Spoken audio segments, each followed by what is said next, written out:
Shalom. Apa kabarnya hari ini adik-adik? Mudah-mudahan hari ini adik-adik dalam keadaan sehat saja ya.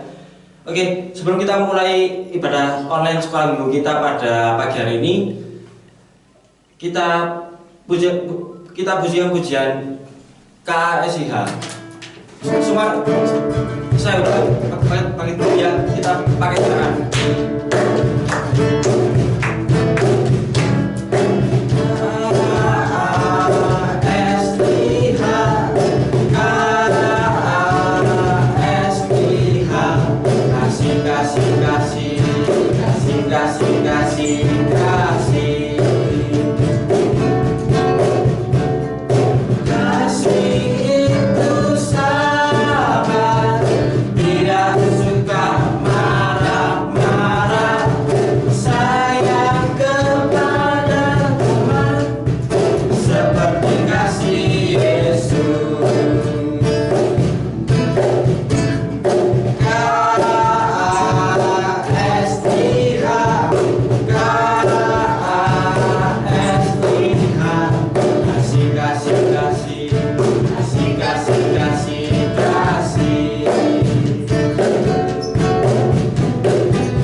Sebelum kita memulai ibadah online kita, mari kita berdoa. Kita lipat tutup mata.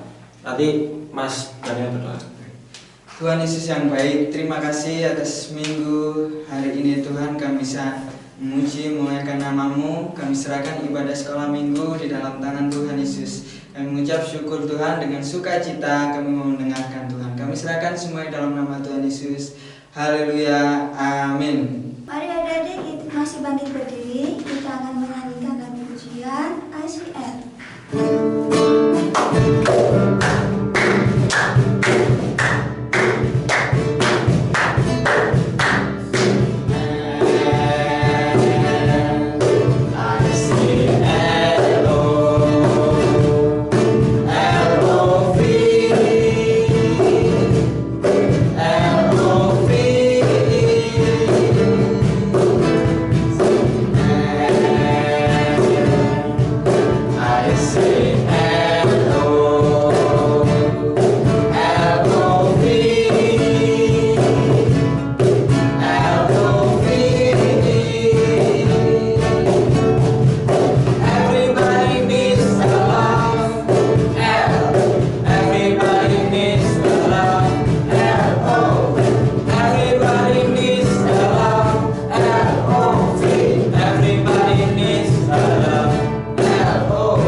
Oke adik-adik, setelah kita memuji nama Tuhan, tiba saatnya kita akan mendengarkan firman Tuhan. Kita akan pujikan pujian firman Tuhan ku dengar.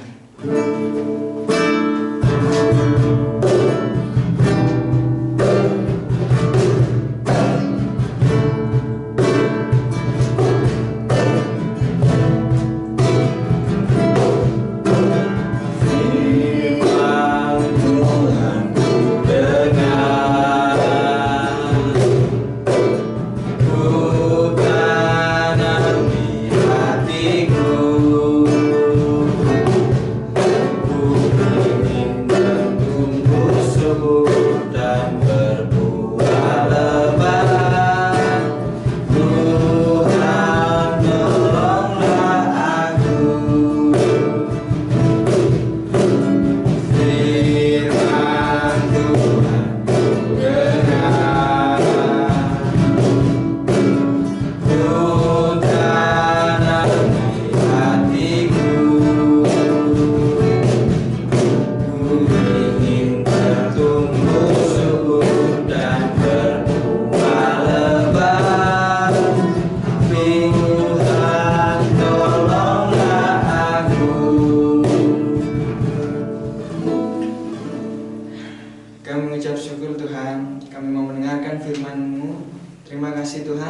atas hari ini, kiranya firman yang Kau bagikan buat kami bisa memberkati kami semua.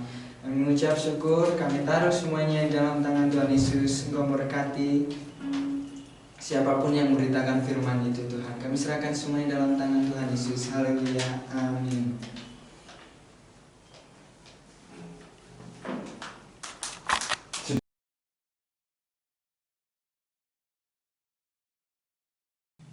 Shalom, anak yang terkasih dalam Tuhan. Bagaimana kabarnya? Pasti ada sukacita ya. Kita bersyukur kemarin kita boleh merayakan ibadah Paskah. Kita boleh merayakan pada Jumat kenaikan Tuhan Yesus, ibadah Paskah atau kenaikan Tuhan Yesus. Dan kita juga merayakan ibadah Jumat Agung tentang kematian Tuhan Yesus. Kita bersyukur sebab sampai saat ini Tuhan ada bersama-sama dengan kita. Ada kemenangan yang Tuhan taruh dalam hati dan kehidupan kita. Puji Tuhan. Kembali pagi hari ini kita akan belajar kebenaran firman Tuhan. Tadi sudah didoakan untuk firman Tuhan. Dan pagi ini saya percaya masih punya Alkitab enggak di rumah? Punya ya. Kalau tidak ada Alkitab itu luar biasa. Di HP-HP juga sudah punya Alkitab. Pagi hari ini kita mau belajar kebenaran firman Tuhan tentang mengalahkan rasa takut. Apa? Mengalahkan rasa takut. Kira-kira saya mau tanya, adakah di antara yang di rumah yang tidak memiliki rasa takut dalam dirinya? Ada? Enggak. Saya yakin semua memiliki rasa takut. Saya juga memiliki rasa takut nanti ke depannya, bagaimana kehidupan kita, bagaimana kita berada. Terus mereka yang baru selesai ujian SMP, aduh nanti bagaimana ya? Nilai saya ini bagus enggak? Nanti saya keterima di sekolah yang saya rindukan atau tidak ya? Saya mau masuk Manila, saya mau masuk SMK, saya mau masuk mana-mana tempat sesuai dengan kerinduan. Kira-kira nilai saya bisa enggak ya? Saya mau sekolah untuk di bagian itu IT, supaya saya bisa mengelola laptop, komputer, saya bisa buat video yang bagus dan sebagainya. Ada banyak kerinduan, ada banyak yang saya percaya dimiliki anak-anak tentang kekhawatiran atau ketakutan dalam kehidupan mereka. Nah, pagi hari ini kita percaya bahwa Tuhan yang kita sembah sudah mati buat kita.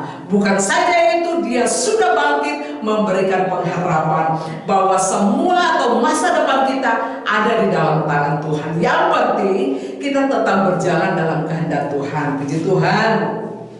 Di dalam buka bersama-sama dalam Bilangan 13. Bilangan 13 ayat 1 sampai ayat yang ke-33. Sebelumnya kita baca dulu ayat 1 dan 2 dikatakan tentang ke-12 pengintai. Tuhan berfirman kepada Musa, suruhlah beberapa orang mengintai tanah Kanaan yang akan kuberikan kepada orang Israel. Dari setiap suku nenek moyang mereka haruslah kau suruh seorang, semuanya pemimpin di antara mereka. Nah, di sini dikatakan Musa menyuruh kepada bangsa Israel untuk memilih seorang pemimpin dari setiap suku. Mulai dari Yehuda sampai Benyamin. Ada berapa suku? Bangsa Israel memiliki berapa suku? Berapa? 12 suku. Mereka memiliki 12 suku.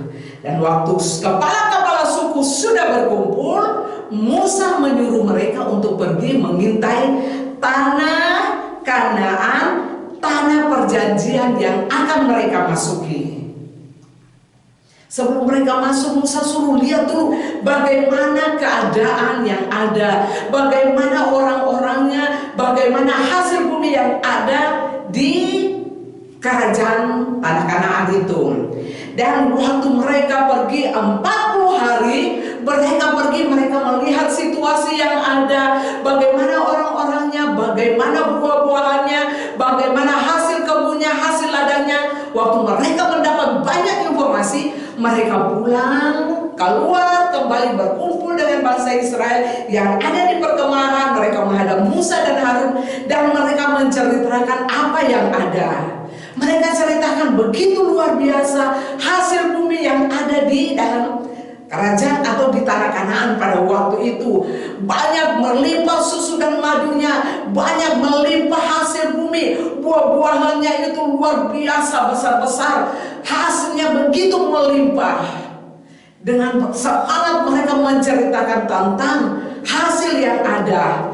Tetapi ada juga mereka katakan, tapi luar biasa, tidak mungkin kita bisa masuk ke tanah perjanjian itu. Di sini di bagian pertama dikatakan rasa takut melawan iman.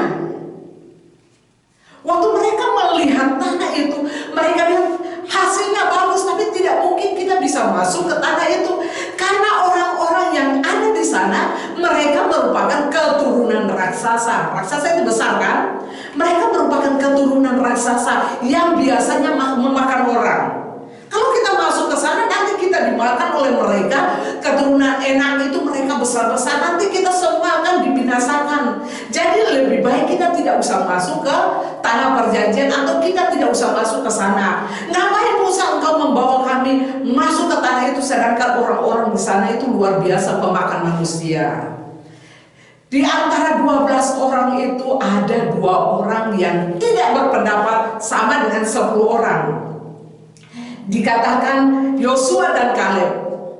Kaleb itu dia optimis dan dia mengatakan bahwa kita pasti bisa masuk ke tanah perjanjian itu, karena Tuhan yang sudah memimpin kita keluar dari Mesir, Tuhan juga akan melindungi kita. Waktu Kaleb dan Yosua menyampaikan hal itu, yang 10 orang membantah, tidak mungkin. Kamu itu cuma ngomong, tidak mungkin. Tetapi dia tetap optimis karena dia percaya. Yosua dan Kaleb tetap optimis sampai Kaleb mengoyahkan baju jubahnya karena dia begitu kesal dengan apa yang disampaikan 10 orang itu. Mereka tidak beriman sungguh, ketakutan lebih menguasai mereka. Tapi Yosua dan Kaleb mereka tetap beriman bahwa Tuhan sanggup menolong. Jadi adik-adik, di bagian pertama ini rasa takut versus melawan rasa iman. Mari kita mau tetap memandang kepada Tuhan. Tuhan ada bersama dengan kita. Dia sudah bangkit dari maut, memberikan pengharapan bahwa Dia tidak pernah meninggalkan kita. Amin.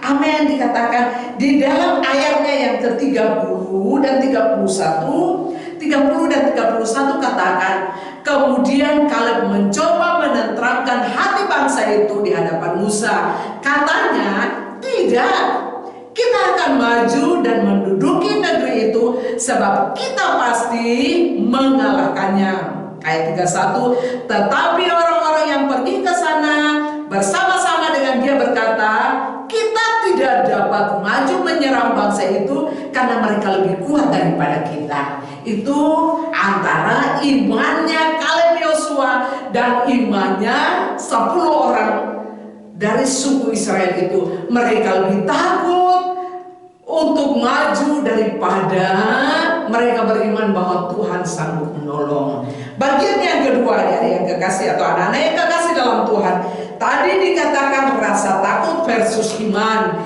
Bagian yang kedua kita belajar bersama-sama, rasa takut itu bisa menular. Rasa takut itu bisa menular. Nah, di dalam Bilangan 14 ayat 1 dikatakan, lalu segenap umat itu mengeluarkan suara nyaring dan bangsa itu menangis pada malam itu. Kenapa bangsa Israel itu menangis?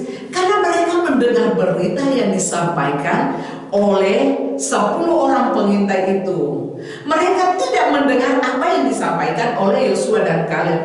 Mereka lebih takut waktu mereka mendengar berita itu. Padahal tidak semua orang yang ada di dalam tanah Kanaan itu merupakan bangsa enak atau bangsa keturunan raksasa. Hanya beberapa orang yang waktu itu mereka ketemu dengan pengintai-pengintai itu. Tapi karena dikatakan semua orang, akhirnya mereka mulai berpikir, aduh percuma saja kita masuk kalau kita dimakan oleh raksasa-raksasa itu. Mereka tidak melihat, tapi mereka sudah dikuasai oleh rasa takut. Jadi rasa takut itu menular waktu disampaikan dengan berlebihan. Ya, benar nggak?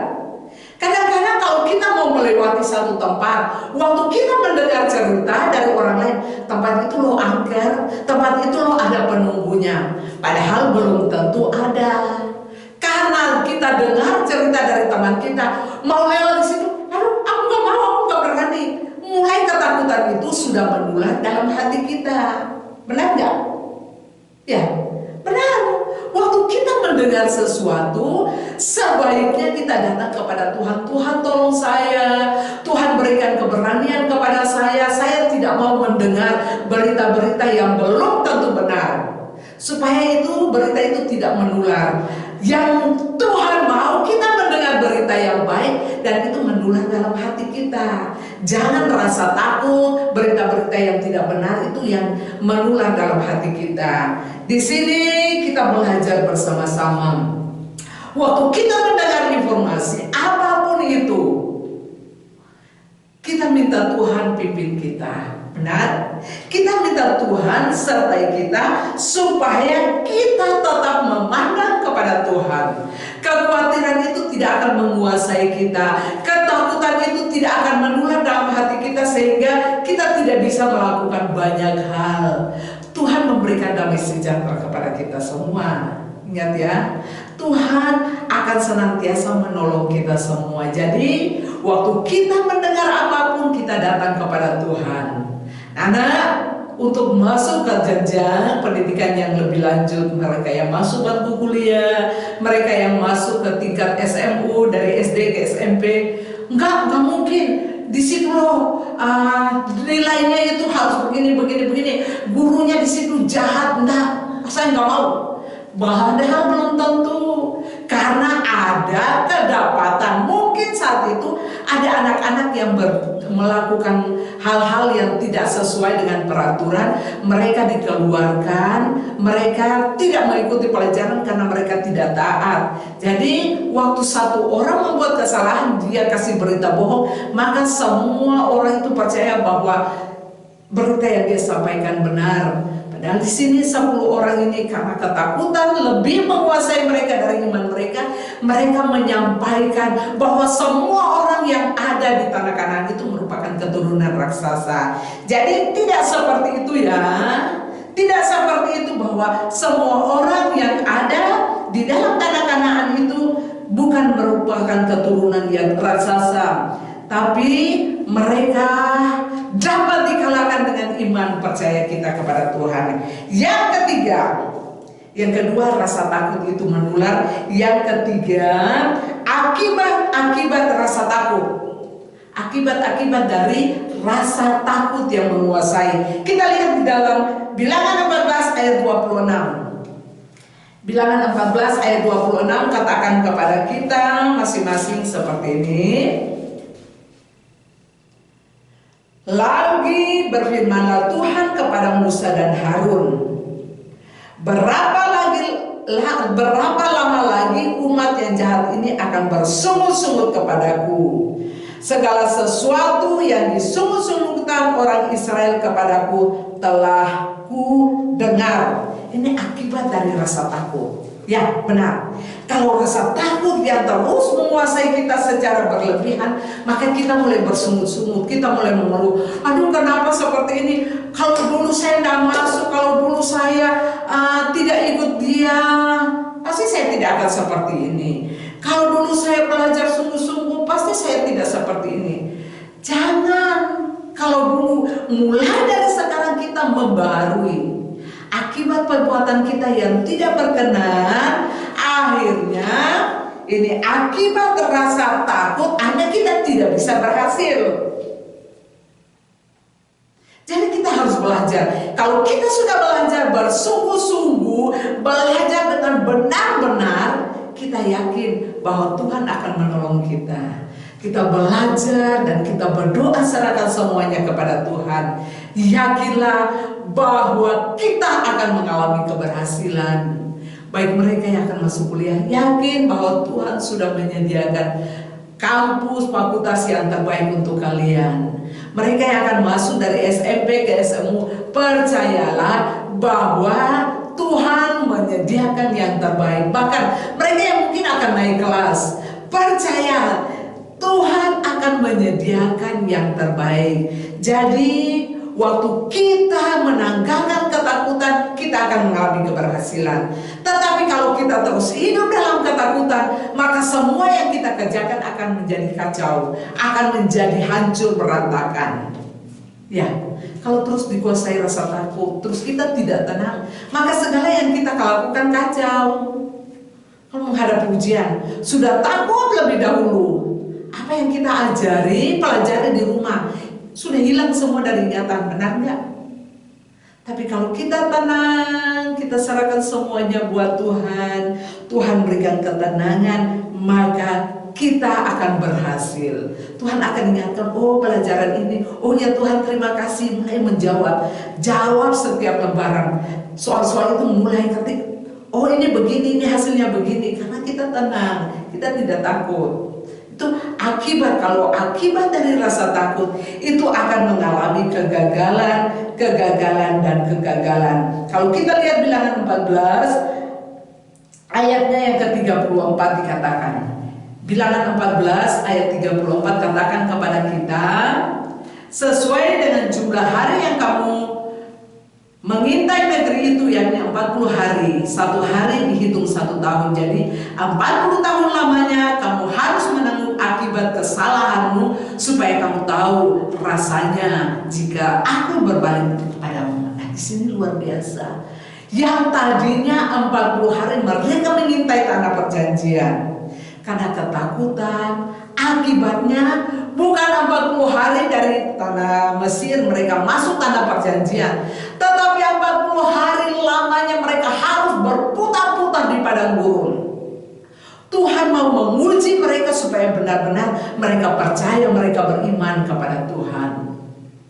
Itu akibat dari rasa takut. Yang tadinya Musa suruh mereka 40 hari saja pergi ke tanah Kanaan, intai negeri itu, setelah itu kembali.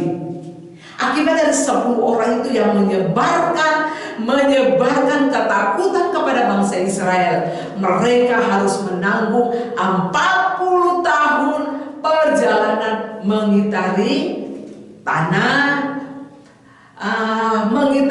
perjanjian itu. Sebelum mereka masuk ke tanah perjanjian, mereka harus mengitari dari satu tempat ke tempat yang lain. Sekali lagi dikatakan di dalam ayatnya yang ke-34, sesuai dengan jumlah hari yang kamu mengintai negeri itu, yakni 40 hari. Satu hari dihitung 1 tahun. Jadi 40 tahun lamanya kamu harus menanggung akibat kesalahanmu, supaya kamu tahu rasanya jika aku berbalik daripadamu. Ingat, waktu ketakutan terus menguasai kita, hanya kita tidak lagi percaya kepada Tuhan, Tuhan akan berbalik daripada kita, sebagaimana yang dialami bangsa Israel. Mereka merupakan umat Tuhan, umat pelihat Tuhan, tetapi ada banyak hal yang membuat mereka gagal. Ada banyak hal yang membuat mereka harus berputar-putar di padang belantara sebelum mereka masuk ke tanah perjanjian. Itu akibat dari ketakutan. Dan yang bagian keempat, atau bagian yang terakhir, cara mengatasi rasa takut. Kita buka bersama-sama. Sebab Allah memberikan kepada kita bukan roh ketakutan, melainkan roh yang membangkitkan kekuatan, kasih dan ketertiban. Jadi janganlah kamu malu bersaksi tentang Tuhan kita, dan janganlah malu karena aku seorang hukuman karena dia, melainkan ikutlah menderita bagi Injilnya oleh kekuatan Allah. Dialah yang menyelamatkan kita dan memanggil kita dengan panggilan kudus, bukan berdasarkan perbuatan kita, melainkan berdasarkan maksud dan kasih karunia-Nya sendiri yang telah dikaruniakan kepada kita dalam Kristus Yesus sebelum permulaan zaman. Ayat 10, dan yang sekarang dinyatakan oleh kedatangan Juru Selamat kita Yesus Kristus, yang Injil telah mematahkan kuasa maut, mendatangkan hidup yang tidak dapat binasa.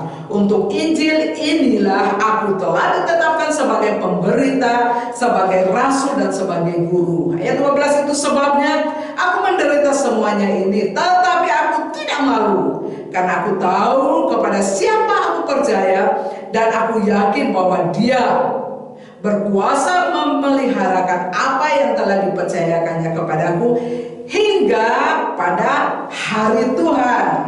Jadi kita percaya bahwa Tuhan yang sudah mati, Tuhan yang sudah bangkit, bahkan Tuhan yang sudah naik ke surga senantiasa ada bersama-sama dengan kita. Kalau kita sudah memiliki kemenangan itu, mari kita mau tunjukkan kepada dunia bahwa kita merupakan anak-anak Tuhan. Jadilah teladan buat Tuhan. Jadilah saksi buat Tuhan, walaupun dikatakan Paulus itu dia dianiaya begitu rupa, tetapi dia tetap kuat, dia tetap bertahan di dalam Tuhan karena Tuhan bersama-sama dengan dia. Tuhan tidak pernah meninggalkan dia sendirian. Ketakutan tidak bisa menguasai dirinya karena Tuhan lebih besar di dalamnya. Puji Tuhan, anak yang kekasih dalam Tuhan, mari pagi hari ini sekali lagi 2 Timotius 1 ayat 7 dikatakan Allah memberikan kepada kita bukan roh ketakutan melainkan roh yang membangkitkan kekuatan, kasih dan ketertiban, ya. Amin. Tuhan memberikan roh keberanian bukan roh ketakutan buat setiap kita. Jadi percayalah masa depan kalian ada di dalam tangan Tuhan. Terus serahkan hidup kalian kepada Tuhan, terus andalkan Tuhan di dalam hidupmu. Sebagai orang-orang muda, orang-orang remaja, mari kita mau terus bersama dengan Tuhan. Puji Tuhan. Ayat hafalan buat minggu depan itu dalam 2 Timotius 1 ayat 7. Allah memberikan kepadaku bukan roh ketakutan, melainkan roh yang membangkitkan kekuatan, kasih dan ketertiban. Puji Tuhan. Siapkan hati, kita mau berdoa untuk Tuhan. Berdoa. Segala pujian, syukur, terima kasih Tuhan, kami datang kepadamu pagi hari ini. Kami bersyukur untuk firman-Mu Tuhan, bahwa Engkau ada bersama-sama dengan kami ya Yesus. Bapa, seringkali kami mengaku ada kekhawatiran, ada ketakutan yang menerpa kehidupan kami. Tapi kami mau tetap beriman lebih daripada ketakutan kami. Bapa, kami berdoa Tuhan, supaya ketakutan itu Tuhan tidak terus menjalar dalam hati kami. Bapa, tetapi keberanian itu yang terus hidup dalam kehidupan kami. Bapa, kami tahu ada akibat-akibat yang akan kami alami waktu kami terus takut dan takut ya Bapa. Tapi itu Tuhan, kami mau terus berani, sebab lewat keberanian itu ada keberhasilan yang kami dapatkan. Engkau yang sudah mati di kayu salib buat kami ya Tuhan. Bahkan ya Yesus, ada hal yang luar biasa Tuhan. Akibat dari keberanian kami akan bersama-sama dengan Engkau Tuhan. Tapi akibat dari ketakutan kami akan menjadi orang-orang yang terkebelakang. Kami akan menjadi orang-orang yang lemah, sebab Engkau memberikan kepada kami roh keberanian bukan roh ketakutan. Terima kasih Tuhan, tolong anak-anak-Mu Tuhan dengan masa depan mereka yang baru selesai ujian tingkat SMP. Bapa, mereka akan melanjut ke sekolah-sekolah yang mereka rindukan. Engkau buka jalan kepada mereka, berikan iman yang teguh bahwa Tuhan menyertai mereka. Waktu mereka sudah melakukan bagian mereka bersama dengan Engkau, Engkau juga akan melakukan bagian-Mu bersama dengan mereka semua. Terima kasih Bapa yang baik, terima kasih. Kami berdoa dan kami mengakhiri pelajaran pagi ini hanya di dalam nama Yesus. Haleluya. Amin. Puji Tuhan. Tuhan memberkati kita semua. Shalom.